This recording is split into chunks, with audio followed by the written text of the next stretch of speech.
My name's Chris. And I'm Kristie. This is the Washing Up Podcast, and you're very fucking distracted. I'm sort of distracted. Look, he might be crossing some animals or playing Animal Farm or something. I don't know. I'm trying to get off an island, okay? The podcast waits for no man, including a man who just made 2 million in bells on Animal Crossing. You're a billionaire. And can't leave the island he's stuck on. Because you people come to my island and make yourself a millionaire. Woohoo! The island is cursed. That's bad. The island is covered in sodium benzoate. Look, that's bad. After seeing what everyone posts about it, I wouldn't put it past Animal Crossing to have a sodium benzoate kind of decoration option. So I said I will wait, and Kristie's like, no.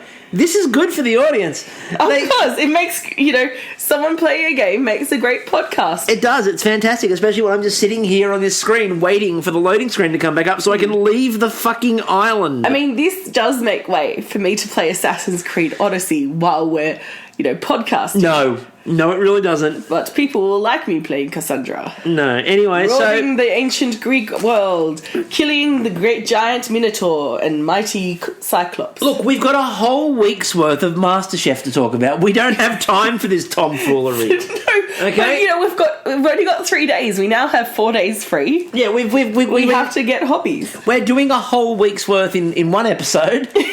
I don't care if it's now a short week. Yeah, so obviously, this is the sort of start of the whole, we've gone to 3 nights because officially it's, we're just sort of, it's getting tense. Yeah. Unofficially, Channel 10's got to ration out their shows. Yeah, with the pandemic, think about everything. Survivor, well, that can't be filming, or it's had to change its filming and stuff. The Bachelor and Bachelorette, where the fuck are they going to go? Well, I would argue there's an outside chance that you could possibly catch more on The Bachelor or The Bachelorette than you really can from COVID in some places of the world. I think that's Love Island. No, what's the one? No, you had that right. Love Island. Love Island. Is that the? Oh no, The Bachelor in Paradise. Yeah. Oh, that just looks like a floating STD. Sorry, STI. Sorry, get the terminology correct. Yes, it's not a. It's a floating. It's a floating STI. And for the record, for all those people who go, sex work is horrible. Can I just point out, sex workers significantly cleaner than probably most of the stuff happening. They've got work health and safety that they have to follow. They've got policies and procedures. Exactly, and they don't just sleep with random people who they bump into on an island because they fucking look hot. Was it the City of New York, I believe, has issued guidelines around how to have sex during the pandemic. I mean, good for them. And one of the suggestions is get creative, put a wall between you. They're essentially promoting glory holes. New York, it's a hell of a town. The person stands up while the knees are down. Anyway, the people fuck through a hole in the ground. New York. No, but did you know there was a famous glory hole that got put into the sex museum, I think in Amsterdam. I presume it's Amsterdam. Never looked through it. Never. Out with pink eye, red eye, blue eye. Never looked through the glory hole in the sex museum in Amsterdam. Do you think they're having to take it out of the exhibit and put it back into use? Is that where we are with the pandemic? You're talking about the goodies and the full body condoms. No, that's not the goodies and the full body condom. That's the naked gun. It's Leslie Nielsen and Priscilla Presley with the I practice safe sex, so do I, and they're 2 full body condoms. Anyway, so we're way off track to start with, but it's fine. We've got time. I mean, look, people might not like it when we have our so-called witty banter that's not funny. But what I love about this is we've got time to fill. Some call it witty, some call it shitty. It's just depending if you're It depends if you're a chicken, based on an account by Survivor or not. I don't know. Anyway, moving on with our lives and everyone else, because there are people who are sort of tuning in maybe for the first time. People, I occasionally tweet out something somewhat witty or randomly funny, and people go, I might check them out. Like tonight I had a couple that were quite good when they put up the, December myself, they had the one where they put up all the benches covered with sheets. Yeah. And they were like, what's under these? And I went, the bodies of the finished contestants. It's Cadaver Day on Masterchef. And then friend of the podcast, Brandon Black went, well, are they going to rise from the dead? And I went, no, you can't really cook with that. It's called rigor mortis. Yeah. I'm making a rigor mortis rigatoni. Laura, a pasta? Anyway.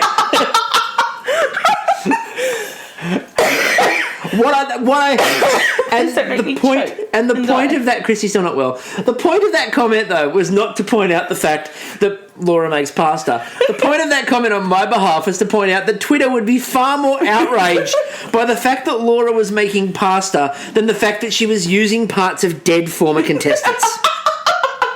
Right?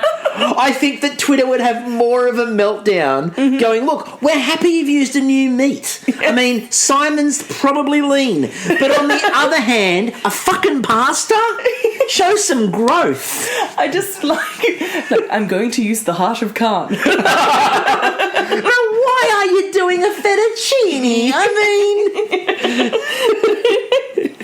fettuccine heart of Khanh. So del dente. So anyway, these arteries and this what's it? Yeah, there's a carotid artery. What else is there? I don't know. You're a medical person. No, not for many years. This atrium, delicious. Aorta. There's an aorta. There's an ventricle. I was about to say the atrium is the entryway of the building. There's people yelling at me. Look, I've got a massive sinus infection. You're lucky you have me tonight. You are, actually. Just count yourselves blessed. Don't bother buying a lottery ticket. You've won it tonight. No, you have. My conversation, I walked in this afternoon and my first comment was, so, I have to ask the big question. Podcast? Like, sure. I'm high on cold and flu meds. How good can this get? Soldier on, Kristie. You're on the Codral. Soldier on. I'm very disappointed it doesn't come with armour, though. It should. Just like even some chainmail. Like when you open the box, just a little bit of chainmail falls out, and every time you open a new box, it's like you can add to it. It's want Codral to be like old style breakfast cereal. Yes. And when you open up a box of Codral, you get parts of chainmail. You got to collect the whole set. Yes. I mean, our friend's daughter is collecting the ring pulls off tin cans so she can make armour. I thought you were talking about another friend's daughter. Chainmail. I thought you were talking about another friend's daughter who's involved in fencing and those sorts of things. It's the same daughter. Is she collecting it so she can build herself the suit of armour? Yeah, so she can make chainmail out of it. That'll be spectacular. Anyway. She's also obsessed with the Clockwork Orange, and I just have to say, you're too young to be watching that, are you? Anyway. I mean, it was the thing to go and see at the Valhalla Cinema in Miscellaneous City in my day, but you know. So, back at the ranch. Sunday night was an elimination. Now, Sunday night was an elimination, and it was... driveway food. Yeah, it's supposed to be street food, but of course you weren't allowed in the street, so it's driveway food, really. Yeah. Now, you sort of... You're right there? Sunday was the elimination, was it? Yeah, because last night they... Yes, I'm going to give you the whole rundown of what things were. This is what I'm here for. Yeah. I have the structure of the entirety of Masterchef in my head. Oh, okay? Excellent. I'm basically... In your head? In my head, zombie. Anyway, focus. What's in my head right now is the entirety of Masterchef. I'd like to get it out, please. Okay. I need some more room in my... We're waiting for you and your billionaires. Something's slowing you down. Anyway, so anyway, this is what happens when she's high on Codral. So, most people don't know this is just a normal podcast. Yeah, exactly. So the street food / driveway food challenge. Well, they couldn't go on the street because, you know, isolation. Now, we had an interesting sort of things because it was a team challenge leading to an elimination, which a lot of people were not happy about. Their comment was, you shouldn't have a team challenge that puts you into elimination. My point was, but the team challenge always puts you into elimination. Yeah, it was just a smaller team. Yeah. And that's the thing. When they were talking about this idea of we shouldn't have a team challenge put you into elimination, I thought that was a bit stupid because it always does. It's to whittle it down. You know, you whittle down. You use a team challenge to whittle down who's going where. And it's our last team challenge for the year. Well, it is. It turns out it is, and we'll talk about that when we get to the second episode. So long, suckers. No more teams for you. The cuisines they had to cook were Mexican, Lebanese, Chinese, and Indian. They were the cuisines they ended up having to cook. So poor old Brendan Pang. So Brendan Pang made a very obvious statement early on where he went, the one thing I wouldn't want to cook is Mexican, and everyone in the audience goes, we know what this means. Let's just here's to what's happening. Cut to the chase. I think it was really interesting because the Tessa and Brendan combo. What is interesting about them is that it was probably the least confident people you could have had on Mexican. Yeah. And look, I'll jump all a bit around with the theming because it's a podcast night and why the fuck not? But they did eventually manage to get the quail thing right. Yeah. But anyone who wants to argue that was deliberate is full of shit. It is a total fluke they got that one. You can just see it on their face that they're like, well, fuck me, we got that one right. Because Mel asked them the questions. I had to do a bunch of Googling because I'm sure they probably do have quail, but it's not... My problem was, because there were some people going, you don't want them to make the same thing over and over again, do you? Yeah, but we want them to actually know they've made something from Mexico. And I have a list of about 15 to 20 things in my head that I can run through before I would even think quail. But that said, right,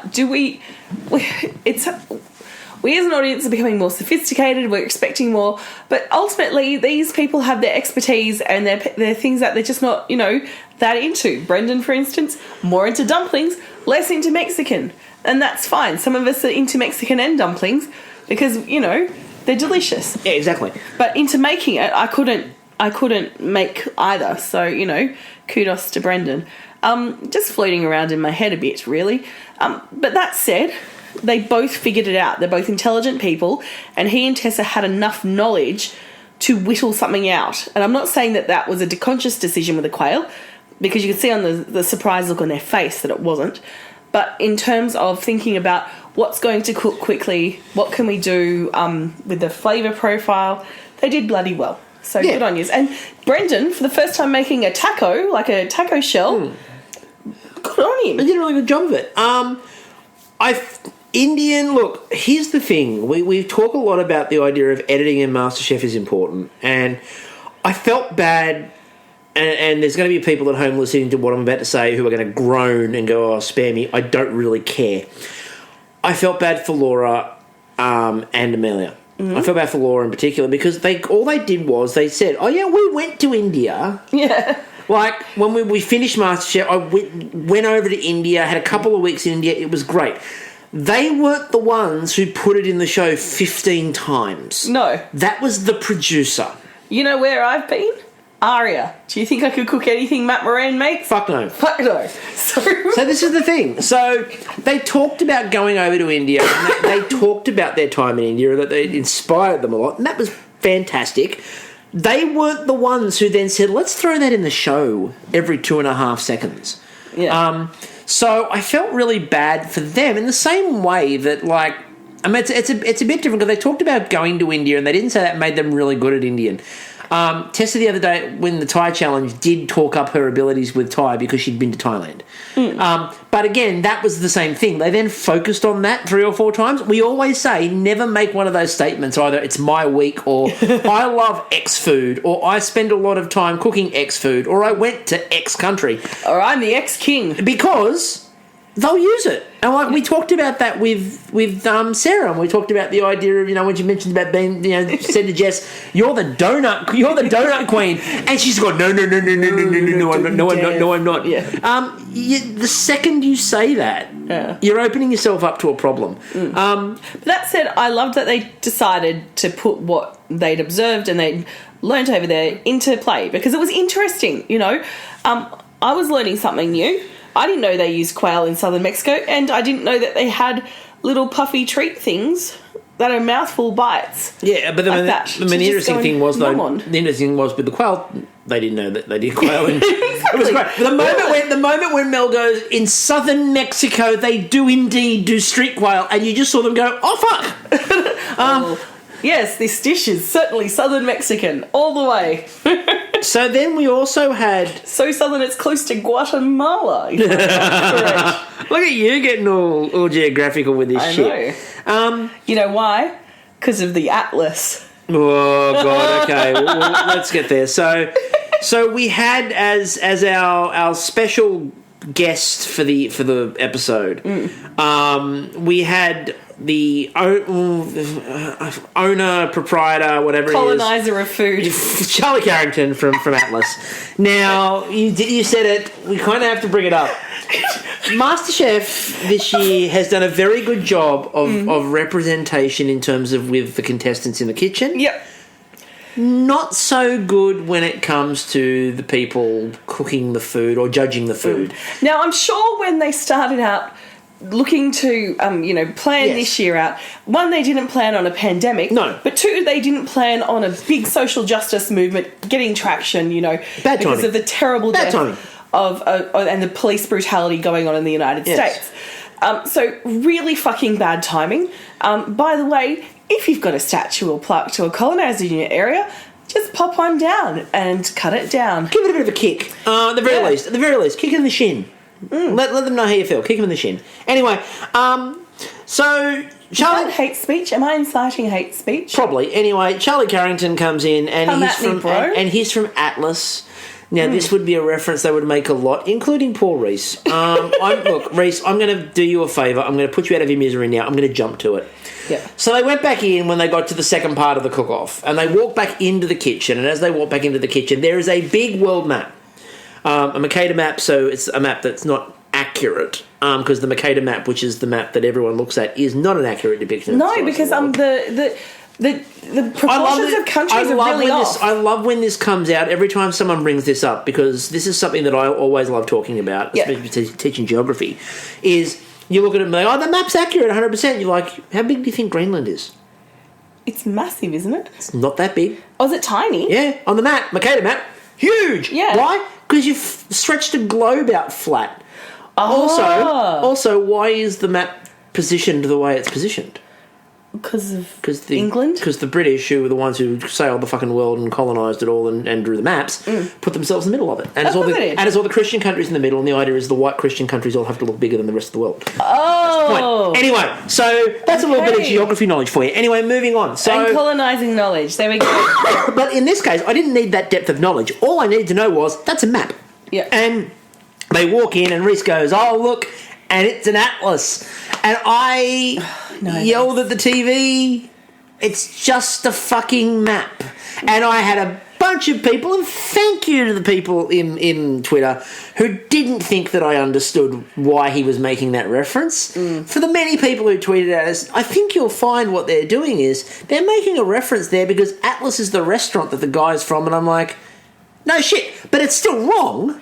Like, I could have Matt Moran come in, right, playing heavy rock, and someone goes, oh my God, what a beautiful aria. And I'm like, it's not a fucking aria, it's a rock song. Yeah. Is it music? Yes. Is it the right one? No. Right? What if the guy from Atlas was crouched down, holding the map like he was holding the weight of this world, that like would work. Atlas? Right, yeah, again. Or, at the very least, was he dressed like Charles Atlas? Because I would have taken that. Was he at least singing some Rocky Horror? Exactly. In just 7 days, Charlie Carrington can make you a man.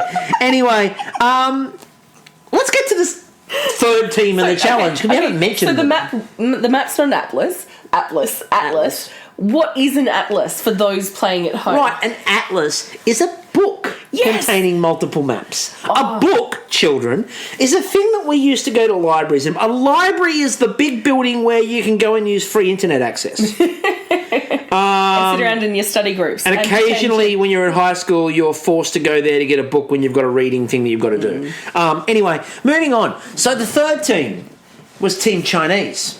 Yes. Team Chinese was Khanh and Reynolds. Who was happy as a pig in shit. Well, he was until he got to his fried rice. Yes. Now, what I loved about this was when Mel walked over and went, no pressure, this is the food of my people. I thought that was superb. I thought that was some of Mel's best work. And so I thought they did a really interesting job on that. Now Khanh did a really good job on his dish. Yeah. Pardon me. Khanh did a really good job on his dish. Unfortunately, the fried rice failed. It was very oily. Now, This is great. This is fantastic. It makes me happy because I cook a better fried rice than Reynolds. You do.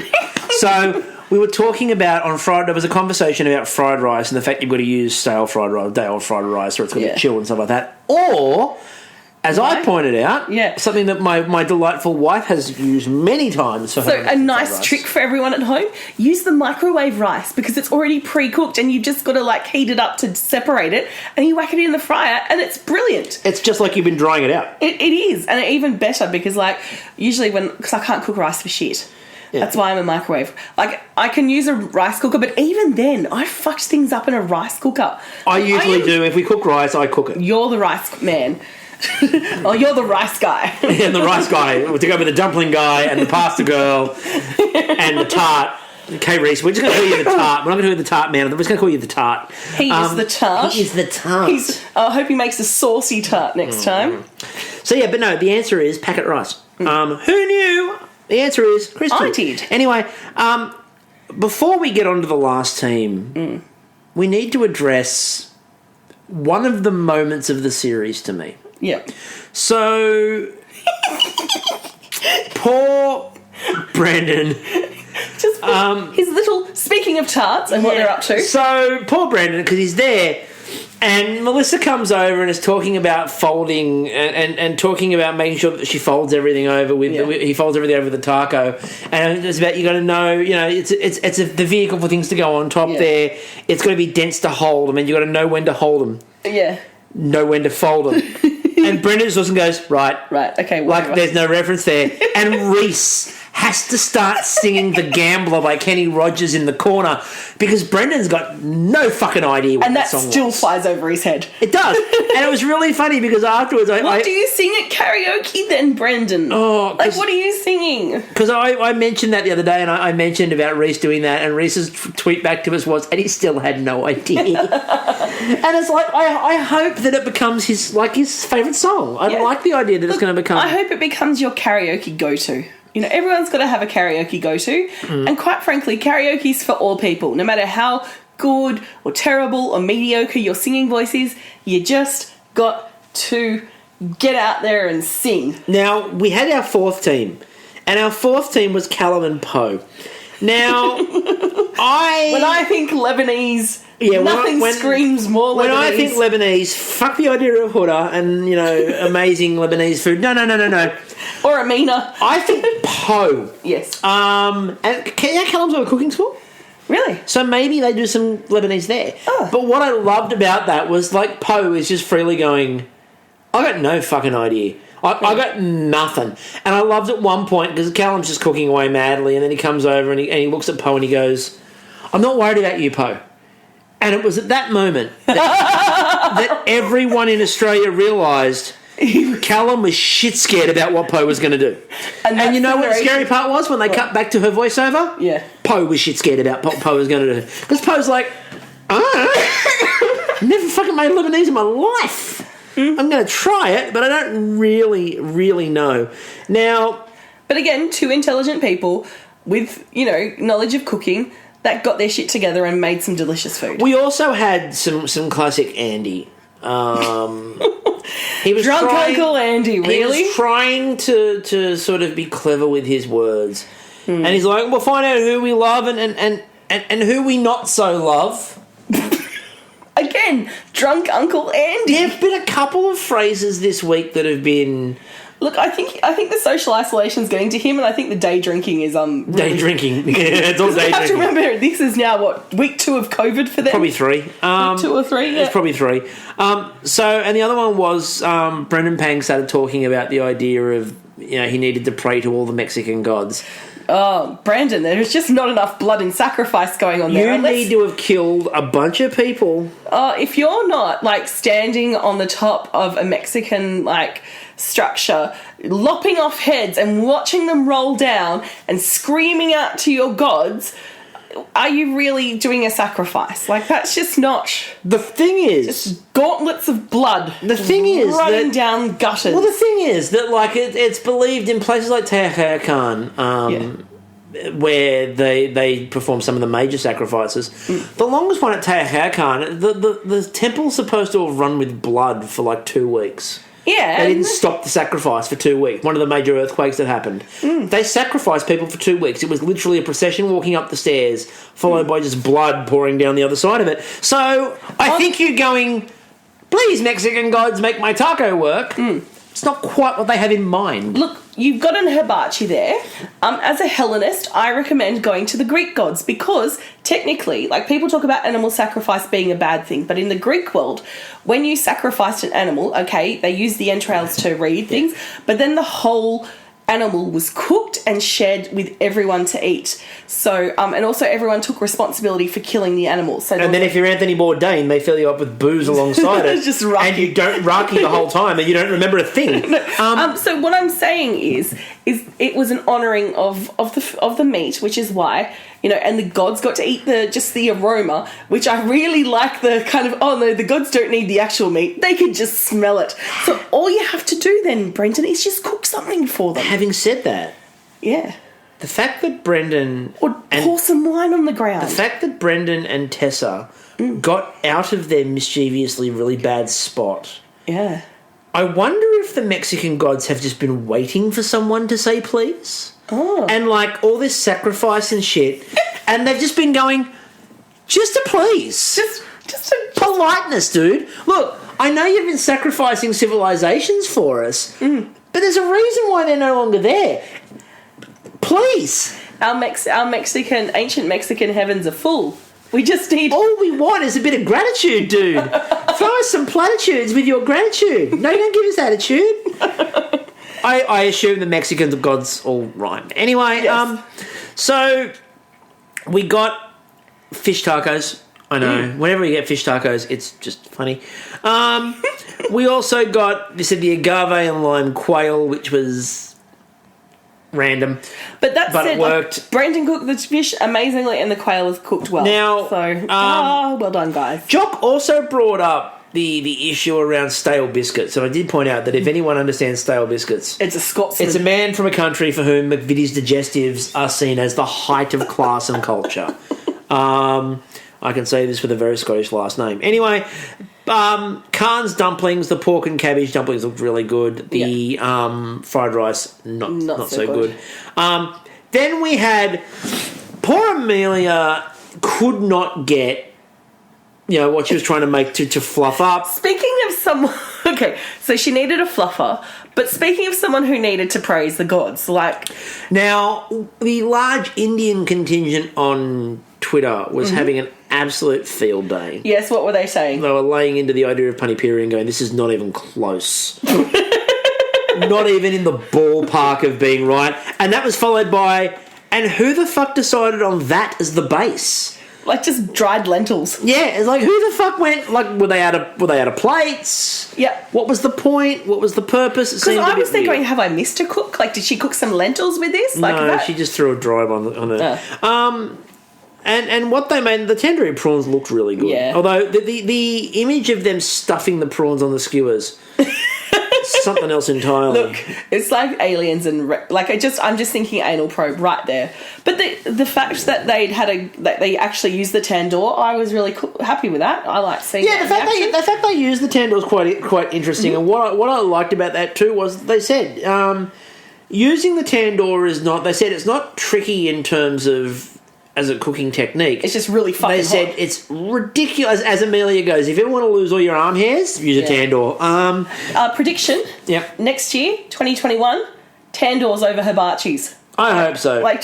I feel sorry for whoever's having to do the set and the kitchen setting, because I know the hibachis would be a bitch to put together, but imagine having a tandoor. So we didn't really mention anything that Callum and Poe cooked, and that was it went well. Like, it just worked. It just went well. It just worked. Which led us into the Atlas Challenge, the map. Anyway, this is where everybody got a little bit angry and a little bit upset, and they were right. Yeah. So we had this idea of fine dining explained. Now, it is obviously a very heated and sort of somewhat loaded time in the world at the moment, with everything that's going on, as it should be, in all honesty. But we do need to have a little bit of a conversation around this. The word fine dining is used to basically, and someone pointed this out, that the reason why Laura was basically guaranteed to be safe in this challenge was Laura was the only one who initially understood what they meant by fine dining European. Yep. Right? It's shorthand. It always is shorthand because it's a way to make a class distinction between what was seen as peasant food and what was seen as the food of the aristocrats. And in this sort of situation, and when you got then to a broad food sense globally, it was a way to distinguish. And the interesting part was we have the perfect balance. 3 of them did French, 1 of them did Vietnamese. And the word fine dining applies perfectly when you look at the context of the French and Vietnam. Yep. Because the French use the term fine dining a lot to talk about their cooking in Vietnam and what they provided to Vietnam. And the peasant food was seen as separate to this fine dining French. Now, one of the things that comes out of modern Vietnam, by the way, is an amazing fusion of French and Vietnamese cooking, and it's absolutely sublime. It's one of my favourite cuisines to eat, is this French-Vietnamese fusion. But what we got was an example of 3 people who went with French cooking, because when they think fine dining, we think French. They think snobbery. And Khanh decided to try to jazz up a version of something that was personal to him and part of his Vietnamese every day. And they kept on coming to me, how are you going to make this fine dining? And in particular, it wasn't Jock's finest moment. No. Jock is very, and obviously background is important. Jock is trained as a French chef in France with Gordon Ramsay. So Jock's background is in what is so-called fine dining. So that's probably why he views... Now, obviously, you know, this is somebody who does a lot in terms of with native Australian flavours and things like that, does look at all these other foods. But there's still this really...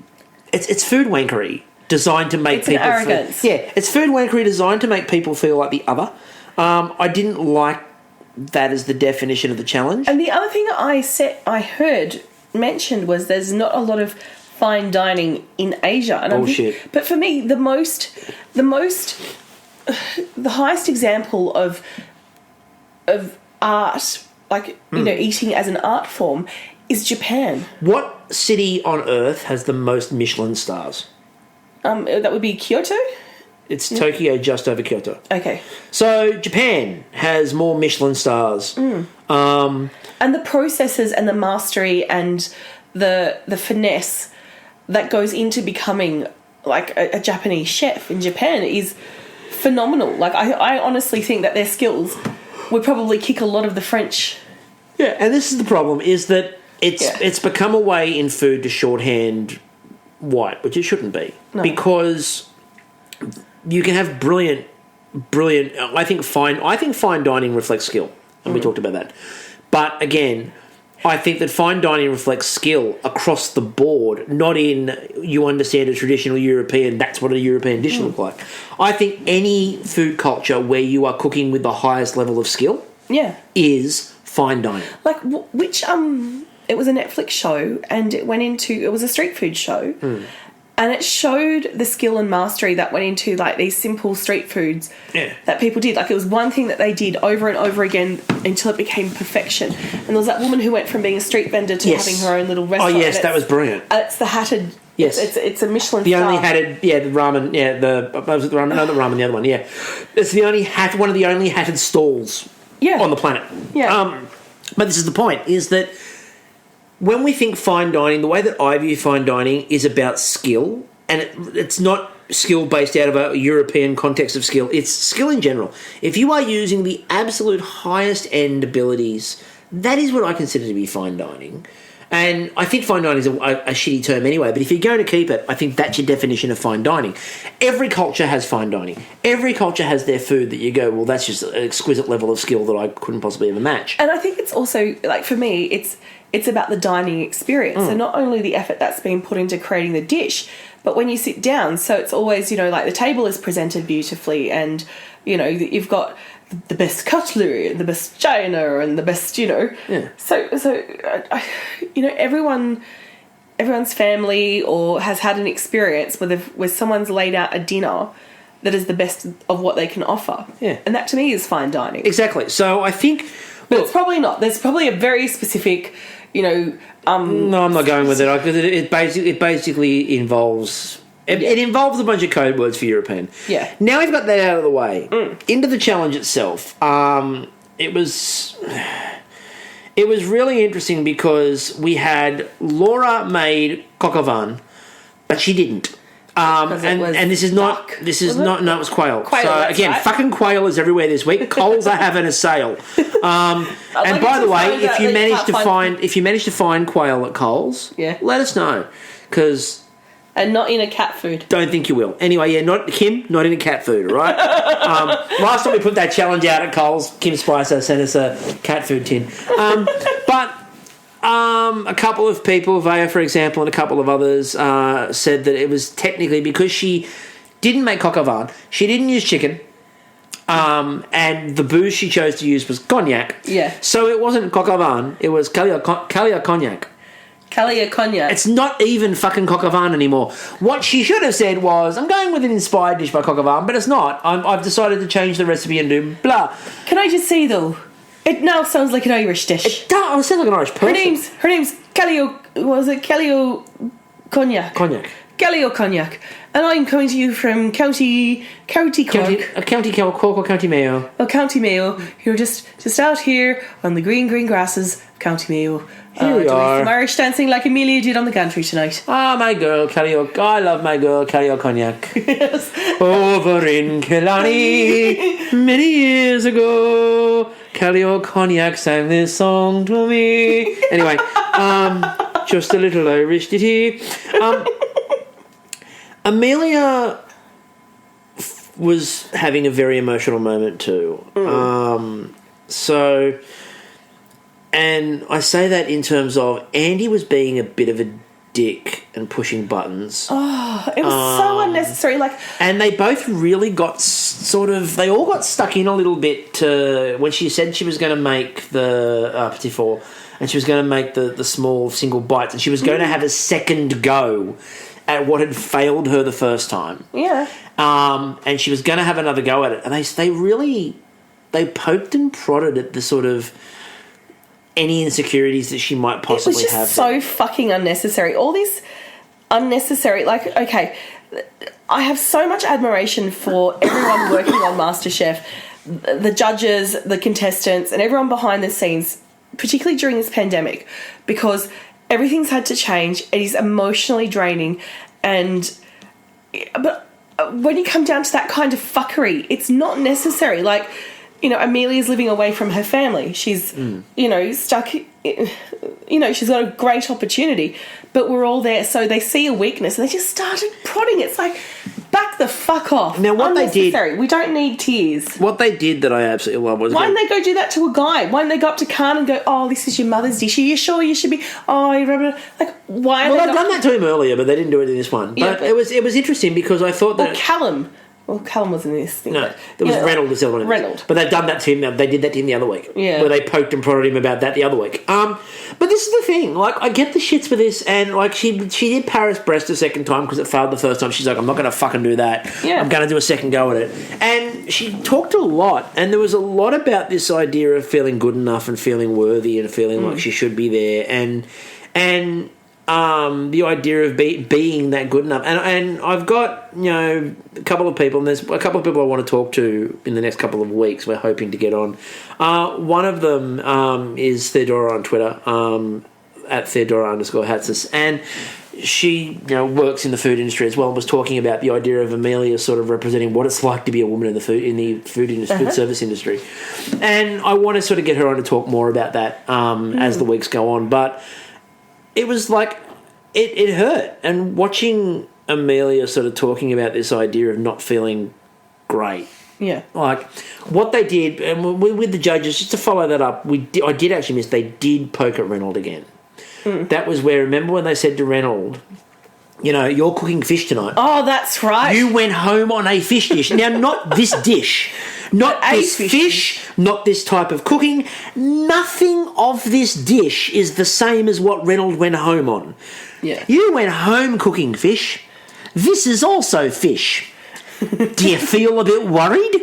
That is the most tenuous fucking link they could have ever made. And now they didn't focus on Reynolds because basically he nailed his boy and it was done. Yeah. Like, and that was fine.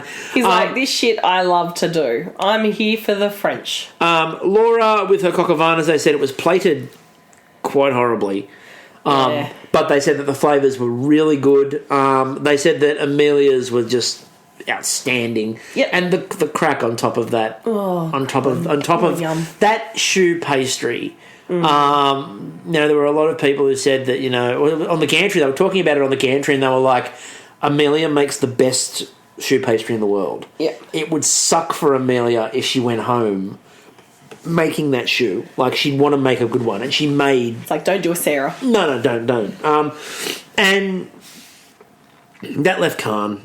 And the problem was, for Khanh, was it wasn't... The thing I am sort of comfortable about with Khanh going home is that the issue didn't end up being the fact that it wasn't fine dining enough. Yeah. The problem ended up being the way the quail had been cooked. Yeah. And there were bones still in it, and the quails wasn't quite cooked properly. Yeah. That was the issue, and look, I'm okay with that, but I still think that the challenge itself was framed in a really shitty manner. Extremely problematic, and we need to do better.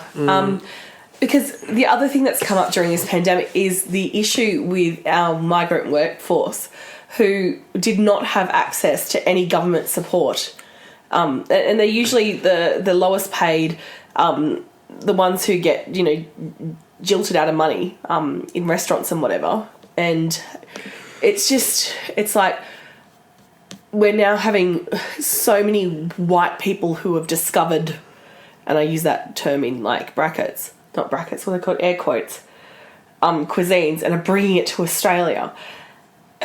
And instead of doing that, we're now beyond that. It's about raising the voices and the skills of people of colour and people of, culturally diverse backgrounds. So I'm over it. If we get another white guy, discovering stuff, I am still waiting for an actual Indigenous person to come on the show to do, to talk about native ingredients and stuff, and we still haven't seen that. It's like fucking Jock bringing it to us, which, kudos to him, but we can do more.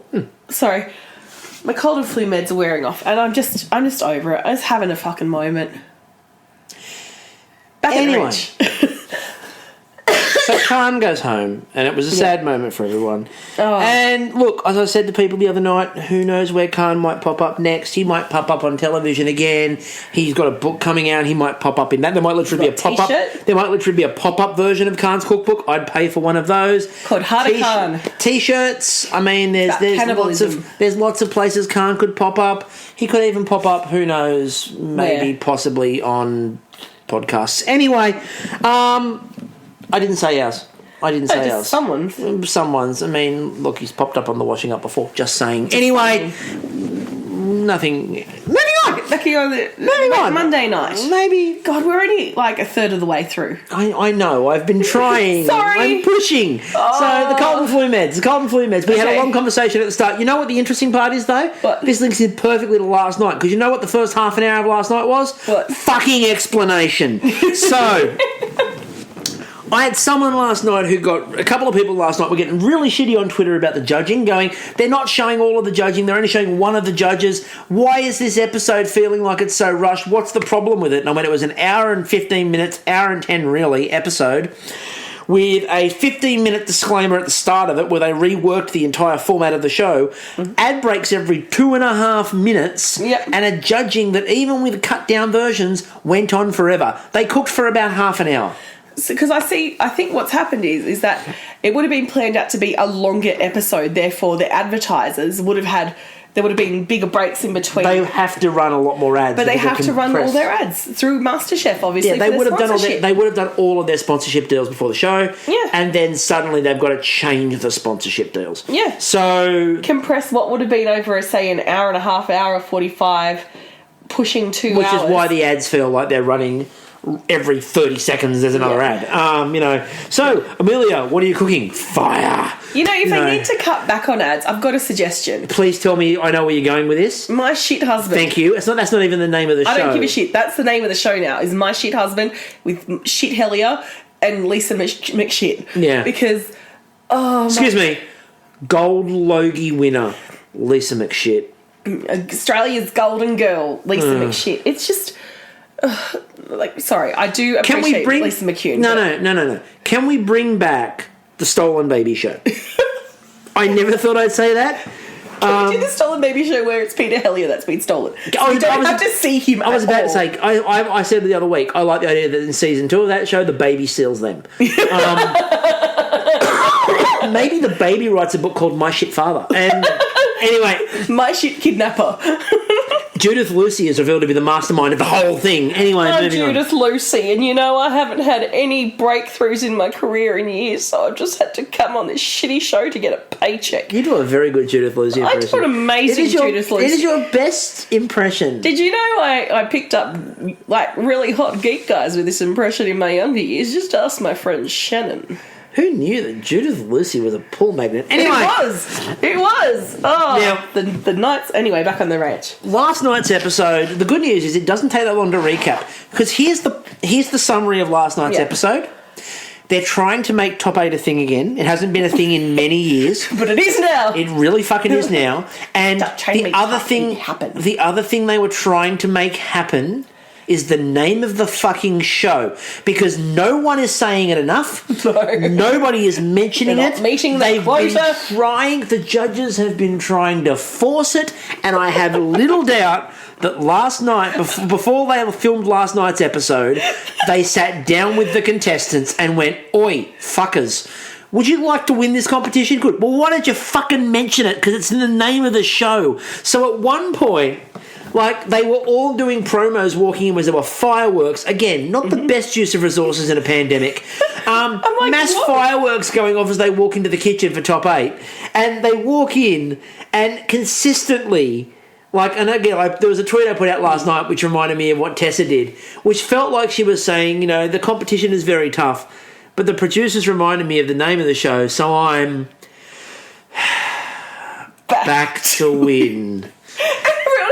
And then Brendan's like, I too am back to win. And Callum's like, the reason why I'm back to win. And I'm like, oh my God, you've all been drugged.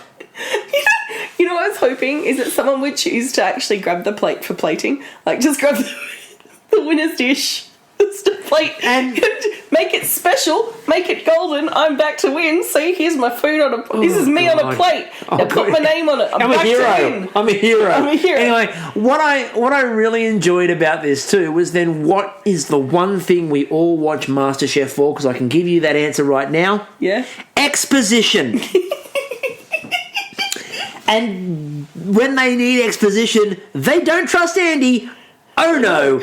And they don't give Melissa the boring exposition because she's Australia's sweetheart.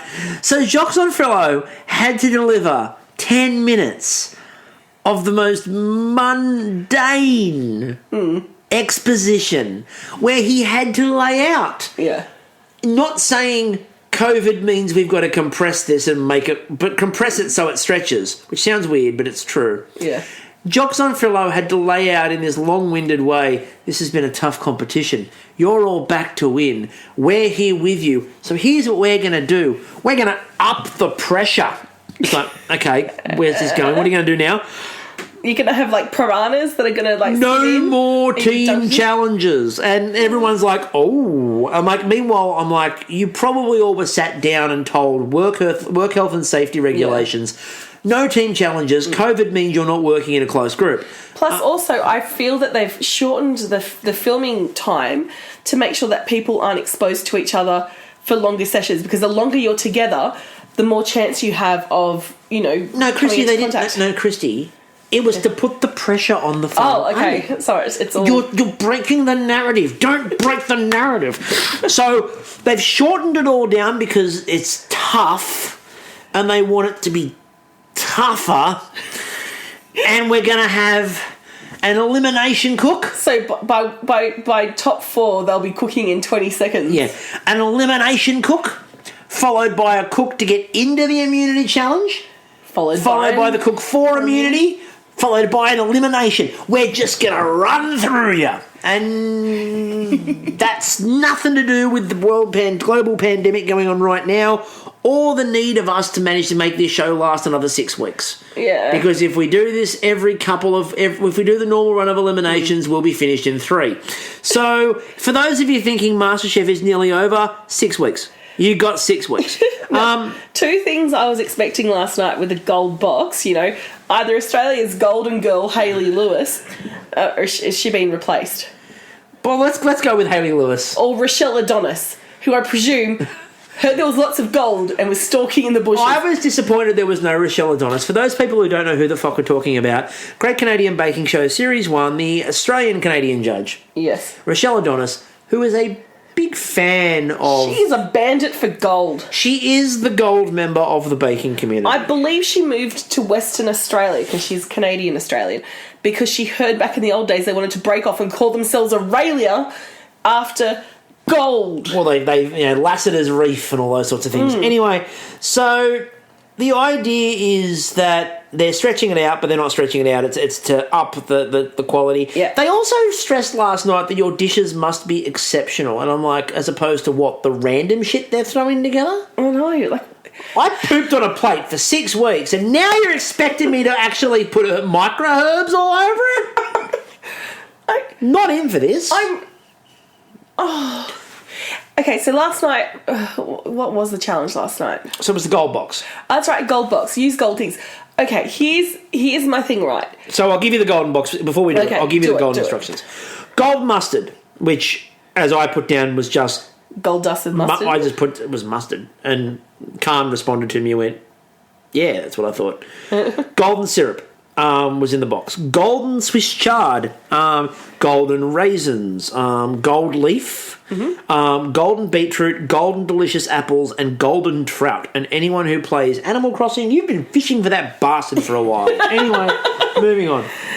So, okay, interesting box. I'm going to wrap the trout in gold leaf and put it in the oven and call it a day. Yeah, but if you wanted to elevate stuff and you want the best, is that? I just don't think things are being set up to actually get the best out of people. It's a make do, It's been weird. It's like last night was bizarre. Last night's one of the more bizarre episodes we've seen. But that said, I fucking adored what Brandon did, and I'm so glad to see him actually jump out of his comfort zone and push himself, because he's got it there. Well, we'll talk about that before he then went back into his comfort zone tonight. Yeah. He did sort of jump out of the comfort zone and what he was doing. His idea of sort of plating up something that was so delicate and so fine and not normally what he would present.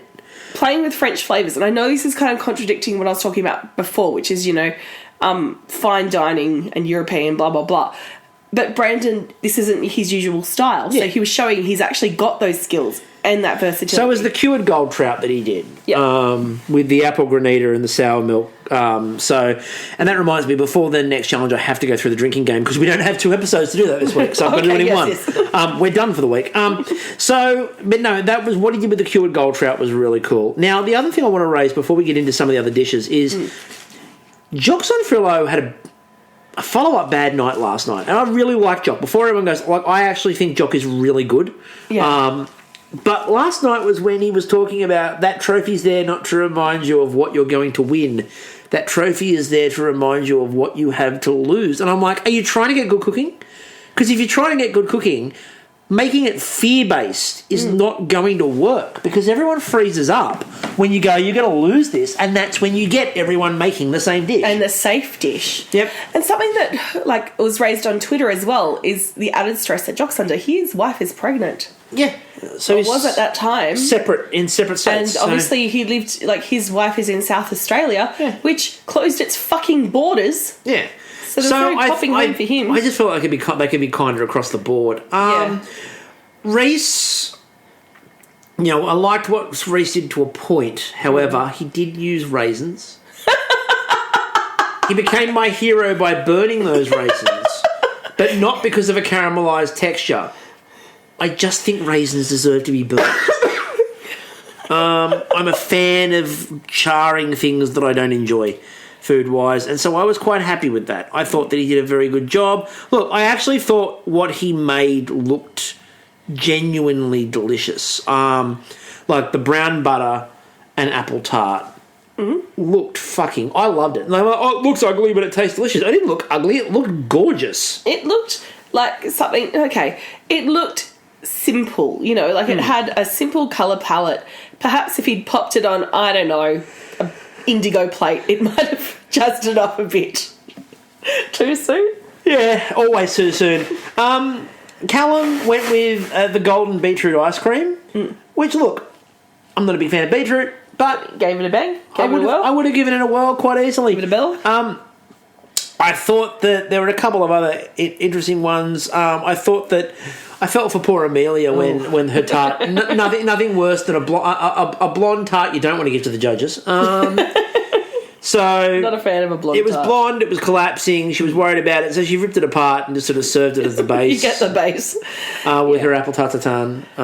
We're just glad that wasn't an elimination, really. Oh, yeah, exactly. But what I love is people trying things, you know. Yeah, like, and then said Laura tried her golden trout beets and chard. It didn't quite work for her. But then when we went through a couple of the other dishes... Tessa's, trout that Tessa did. I love the scales that she made. I thought it was quite pretty. Tessa had a great night last night. Yeah. And I loved her confidence. She's like, if I get this, it's going to put me into immunity. Well, we'll talk about Tessa last night versus Tessa tonight. They were vastly different Tessas. Yeah. Like, what Tessa did last night is closer to what she did most of last series. And, like, she hasn't 100% got there this year. It's been a bit all over the place in terms of what she's sort of done. So we ended up with those four in... So we ended up with Reece again in immunity. We ended up with Brendan in immunity. We ended up with Tessa in immunity. And Callum. And Callum in immunity, right? Yep. So the four of them end up in the immunity challenge. And the funny part was Twitter just kind of went, sure. Okay. Cool. Happy with any of those. Yeah. Then we got to tonight. And... what looks like a morgue. I don't think Masterchef thought tonight's challenge through. So they gave them 90 minutes. Yeah. And I get what they were going with the concept. Like, they do the auction for time and they've done this before, not in this way, with ingredients every X number of minutes. No, I've seen yeah, that, they've done not, this. Not no, but I said they've as done extensive, I That's think. what I said. They've done this, but not to this level. 90 minutes, but then they told them that 40 was the lowest they could go. Yeah. So they told them that you got a 40-minute cook. Yeah. And if you're clever, you're in MasterChef, and like as you pointed out last week, they made them do 3 bursts of 30 in a row. Yeah. So they can quite easily produce a dish. Yeah. You had to use whatever was exposed by the time you said, I'm going to cook. So what was interesting about this challenge was 40 minutes is plenty of time. Yeah. I tweeted out, this could be the most boring 20 minutes of television in history. And it wasn't that far off. They just wasn't for Reece just going, fuck it, I'm making a quince tart. They exposed gin. They exposed the first one, which was just the kitchen staples, and everyone's just standing there. And I love Callum because they went, not able to do something with just that. And Callum goes, of course we can, but is it going to win? And Jock goes, why don't you come over here? And he goes, I'm quite comfortable standing over here. And I like Reece with a 90-minute omelette. Yeah, Reece, if you'd been embarrassing. You know what? It wouldn't be a good 90-minute omelette because you would have had nothing else in it. It would have just been egg. Yes. I've seasoned it with flour. Tasty. It reminds me to go back when we go back to the last week when I was talking about those Fisher Price cooking sets. It's one of my dishes: eggs and flour, and just sort of sitting on a eat this. No, I don't want to die, hun. Before we get into the rest of this episode, I do need to go back to something. Drinking game. Oh yes. Beetroot. Check. So much. Yuzu. No. Vespa. Yes. Even Jock jumping on it. A couple of people. Yeah, Jock. We forgot to mention that Jock at one point was like pretending to rev it. I nearly made the bonus square this week. Somebody rides off on the Vespa, and we probably would have paid it. The judges' conversation about what they would cook, that came up a few times, including tonight. The gantry breaks into an impromptu comedy festival. Well, some of the comments were funny, but not an impromptu comedy festival. The funny part is, please welcome to the stage, Reynolds. Most of the comments were Reece. The sphere, we didn't get a sphere. We had everything else. No spheres. Parfait, we got a parfait. Hibachi, we had hibachis. Yeah. And someone says the grand final is so close. No, they didn't. Even with the fucking plate there, ready to go. It was all sitting there, and nobody went there. Nobody went there. They're all learning. Well done, you. Well done, you. Yeah. So Reece eventually goes, fuck this, I'm going to cook. I'm out. So Reece jumps forward and is the first one to start cooking because he's going to make a tart. And he was really waiting for lemons. But as he said, when life doesn't give you lemons, make a tart out of gin. Yes. Make a gin tart indeed. Make a gin tart indeed. And now, speaking of gin tarts, if you've never seen it, Mother Ruins Cabaret with the lovely Maeve Marsden and Libby Wood, check it out if it ever comes to a comedy festival near you. Yes, or a free 100%. festival. Do it. So, obviously, so Reece jumps forward, and what I loved too was Reece brought forth juniper berries. Yeah. And I loved it because they're like, and he's like, that's not the way you should have done it. I was like, you didn't have a spoon or anything there, and it's contactless. What if someone else wanted to use juniper berries? The only thing he had was a fucking dish. What was he supposed to do? Run over and get a spoon and come back? Yeah, I mean, I was there for it. Reece, just fuck yous and your juniper berries. Boom. Not going to give me a spoon. I'll just scoop it up with. I do want to complain. However, Twitter. Yeah. What are you doing? Like, I threw that Python reference out there deliberately. No one bit. Nah. No one went, of course they brought forth juniper berries. They're juniper bushes. What do you expect? Although, I suspect that if you do want to find reference to that, check out Ben Pobgy's writing, because I've got a bit of a hunch that Ben might put that in there. He's a bit of a Python nut. So I'm assuming Ben will put that in there. The producers were probably the loudest thing you could hear at that point in time, by the way, when Reece rushed forward. Mm-hmm. Finally! Someone's doing something! And they just kept on standing back. It was great. And then Callum just stood there. Eventually, Tessa ran forward on grains. Yeah, I thought that And when I looked at what she cooked... There was no grains. No, she ran... It must have been the time was what triggered her. It was the same with Brendan. Yeah. Brendan ran forward and then didn't grab what was there when he ran forward. No. Callum got to 45 minutes. Just held his ball. He just stood there and went, I can make whatever. And they pulled the cover off, and it's seafood. And then Callum just went, fucking done. Bingo, bango, Now, bongo. if he'd waited 5 more minutes, he would have got the entirety of the garden at his disposal. And look, banana leaves are there, and you could have wrapped everybody in banana leaf. Finger lines could have. He was more worried. He was more worried about the citrus for the obviously, but for his. Please say it because I was going to laugh. Oh god, she's laughing. Anyway, she's gone, lady. She's gone. So, Callum played an absolute perfect game. Absolutely perfect game. I felt really bad. It's better with his dish though. He's Esha whatever the fuck it's called. Well, we're about to get there. Eshel Beshel. It's called Oshkosh Bigosh. I can't remember. Oh man, I'm so due. There you go. What was it called? I can't read that. Eshabesha. Eshabeshe. Is that it? Yeah. Eshabeshe. It sounds like you're saying pig Latin or alibi language. Alibi. Yeah. But what was fantastic was he kept saying it. Eshabesh. I don't have all the ingredients for it, but I'm going to make it anyway. And he got fancy with vinegar, which I thought was quite to his credit.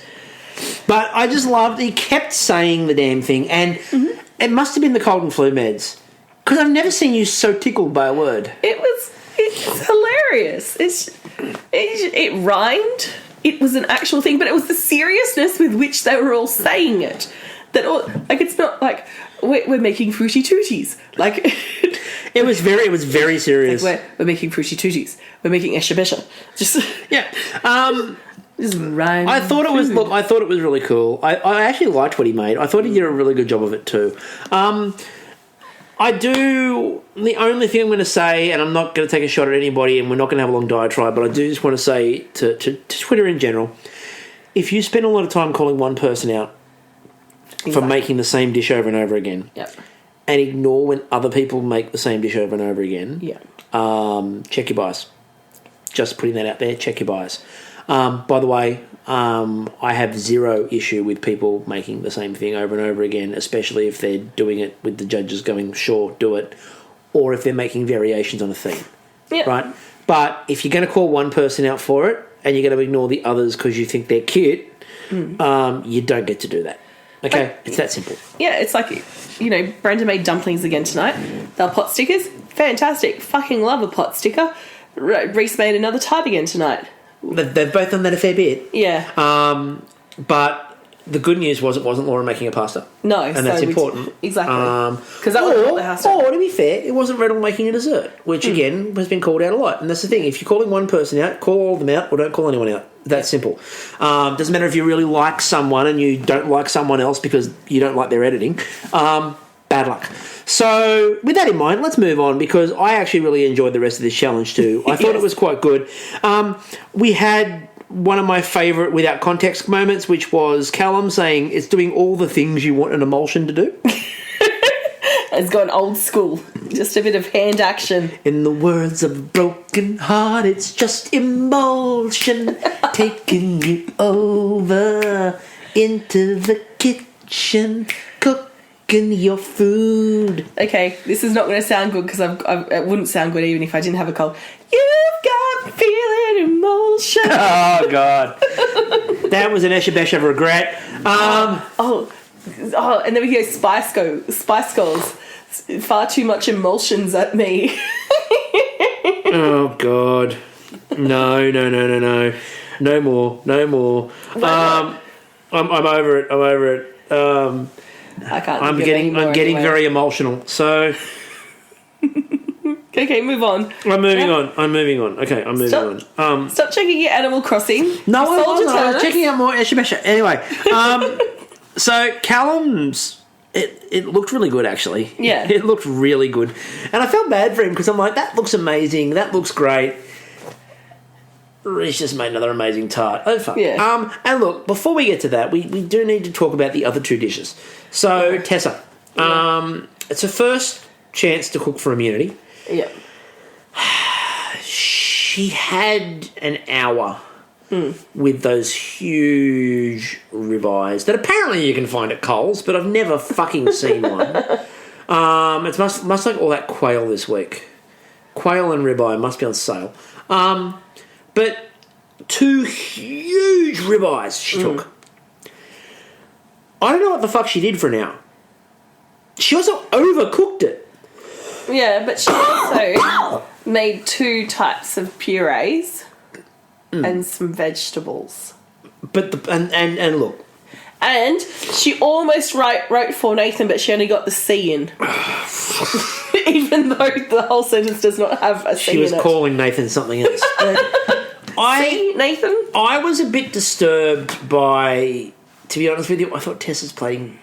Look, I'm going to be honest. It sucked. But I think it looked like she was creating the ring. It looked like she had too much thinking time. Like, a lot of standing around, a lot of, what can I do with that? It was, I thought that she... I didn't like... It wasn't the best of Tessa. I didn't like what she did with it. Like, no. I just thought it was...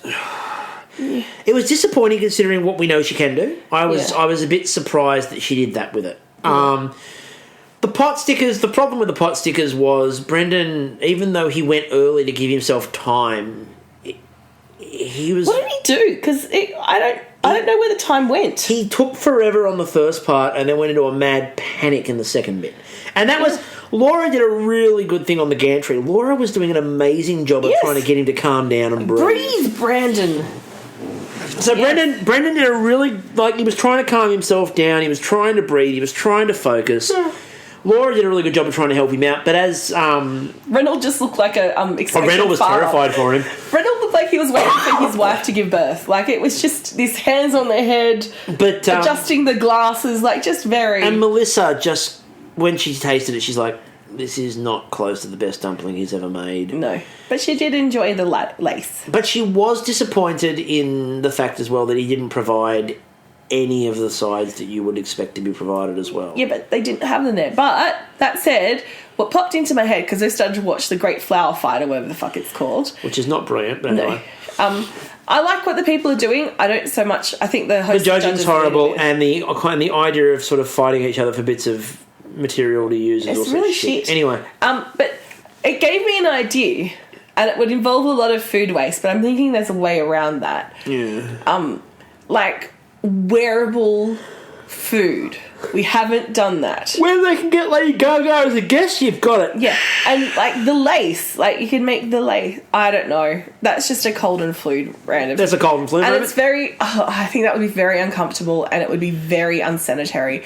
And particularly in this COVID time, you could not have an actual model wearing it. I like the speed at which you've both come up with and nixed your own idea. Yeah, well, you know, it remember a few seasons, probably many seasons ago, they did the glass house, the walk-in Bunnings glass I house. love that one. That was pretty cool. But again, in these COVID times, all you'd be doing is have all those people wash their hands. Social distancing, that's not a thing. You've got kids sticking their fingers into stuff. Like, how many germs got passed across in that challenge? Just a lot. Yeah. And then we had Reece with his tart, and Reece's tart looked amazing. And look, he's good. The man's good at a tart. Yeah. He tarts it up like no one. Oh, he is the biggest tart I know. Like he embodies a tart. It's like he can make them because he's basically birthing them. It's one tart giving birth to another tart. Look, we had a really difficult job naming the podcast last week because we had, obviously Reece did a really good job and they talked about Reece Week. And it was Reece's week last week, but we had Meals on Wheels, which was a perfect subtitle because it was also Amelia's week. This week, 100% is Reece's week. Yes. Right, and again, the episode title, which you'll see, will reflect the fact that this week is all about Reece and his tarts. Yes, and he's singing. Yeah, like exactly. Just like pop culture references. Reece has had a week and a half. And what was it he said tonight? In 3 nights, he's had a week and a half. He said some good shit tonight, and I can't remember it. I'm so sorry. Reece's verbals have been so good this last week, including tonight. When he wins. Yeah, he wins, and he's like, "Yay me!" And look, Reece has just been a mood this week. He's been in a whole mood, and watching his confidence and watching him just sort of be him. Yep. Has been fantastic. And I mean, look, if anything sums up this week, it is Reece singing The Gambler. And being that gentle, supportive, curious person in the background. But mostly singing The Gambler. Singing The Gambler. So, that's your what for this week, because it's only a 3-episode week, obviously. Yeah. Now, we'll be back next week. We will. Maybe before, but at the moment I'm saying this time next week. Who knows in between, though? Until next week, I'm still Chris. And I'm still Kristie. And remember, you gotta know when to hold 'em, know when to fold 'em, know when to walk away, know when to run. You never count your money. When you're sitting at the table, there'll be time enough for counting when the dealing's done.